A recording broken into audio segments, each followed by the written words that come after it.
어제 아침에 이어서 이 볼륨만은 높입시다. 오늘 두 번째 마지막 시간 이 제목으로 말씀을 나누도록 하겠습니다.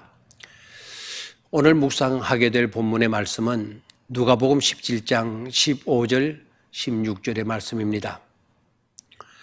지난 시간에 행복의 비결은 우리의 태도에 달렸다. 우리의 자세에 달렸습니다. 라는 말씀을 드렸습니다.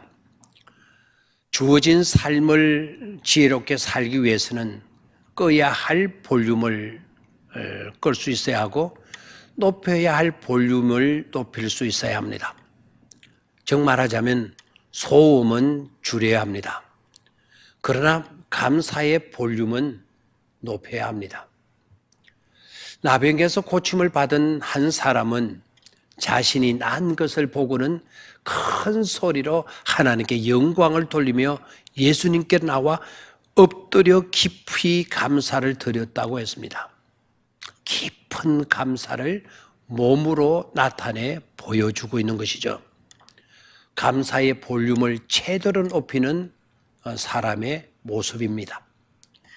그러나 9명의 고침을 받은 자들의 모습에서는 아예 감사의 모습이 보이지 않습니다. 감사의 태도는 없습니다. 부르짖음은 있었는데 긍휼히 여겨달라는 애절함은 갖고 있었는데 그 지긋지긋한 병에서 고침을 받고 난 뒤에 감사는 전혀 없습니다. 아예 완전히 감사의 볼륨을 꺼놓고 사는 그런 사람들인 것처럼 말입니다. 나병에 걸린 상태로 있을 때보다도 왠지 모르게 더 처근한 느낌이 들지 않습니까? 우리는 그런 인생을 살아서는 안 될 것입니다. 한 선교사님이 인도의 어느 도시에서 전도를 하고 있었습니다. 많은 군중 속에서 특별히 한 사람이 그에게 깊은 관심을 표하는 것이었습니다. 선교사는 그에게 쪽복음서를 주면서 자세히 이 속에 들어있는 말씀을 읽어보라고 하였습니다. 그리고 그는 멀리 떠났습니다. 그 인도 사람은 열심히 그것을 읽고 또 읽고 하면서 예수님에 대하여 깊은 감명을 받고 예수님을 구세주로 모시기로 작정하게 되었습니다. 그는 표현할 수 없는 기쁨과 환희를 느끼게 되었습니다. 구세주이신 예수를 발견한 그는 그 은혜에 대한 감사함을 어떻게 표현할까 곰곰이 생각하게 되었습니다. 가장 적당한 방법은 자기에게 귀한 소식을 전해준 그 선교사님에게 감사하는 마음을 표시하는 것이라고 생각하였습니다. 그는 선교사가 남기고 간 발자국을 보면서 발치수를 정확하게 재어가지고 인도인들이 신는 신발을 정성 다해서 만들었습니다. 그리고 그 선교사를 찾아다녔습니다. 무려 200마일 이상을 돌아다닌 끝에 드디어 선교사님을 만나게 됩니다. 그는 자기가 구원받은 사연을 다 이야기하고는 그 감사의 표시로 그 신발을 만들어 놓으라고 그 신발을 전해 주었다는 것입니다. 200여 마일 천리 가까이 길을 헤매며 다니면서 감사를 표하기 위해 선교사를 찾은 그분, 얼마나 아름답습니까? 그러므로 감사는 구원을 체험한 표현 또는 구원을 받은 자들의 고백이요 간증이라고 하겠습니다. 본문에 나타난 무명의 사마리아 사람을 보면서 몇 가지 도전을 받을 수 있습니다. 그는 자신이 병 나은 것을 보고 큰 소리로 감사를 드렸다고 15절에 되어져 있습니다. 큰 소리로 부르짖어 도움만 요청한 것이 아니라 고침받고 돌아와 큰 소리로 하나님께 영광을 돌리며 감사의 볼륨을 높였던 것을 알 수가 있죠. 두 번째, 그는 응답받은 즉시 감사를 드렸습니다. 15절입니다. 10명의 사람이 다 고침을 받았는데 나 혼자서 감사하기 위해 돌아선다는 것은 쉬운 일이 아닌 것입니다. 바람이 부는 대로 물결이 치는 대로 치우쳐 사는 것은 전혀 힘이 들지 않지만 흘러가는 물을 역류하고 바람을 맞아서 앞으로 나아간다는 것은 힘들고 어려운 것입니다. 그런데도 사마리아 사람은 주님께로 즉시 돌아섭니다. 턴백하게 되는 거죠. 다 자기 길 갈 때 그것이 하나의 아주 강한 물결처럼 흘러내릴 때 이 사람만큼은 턴백했던 거죠.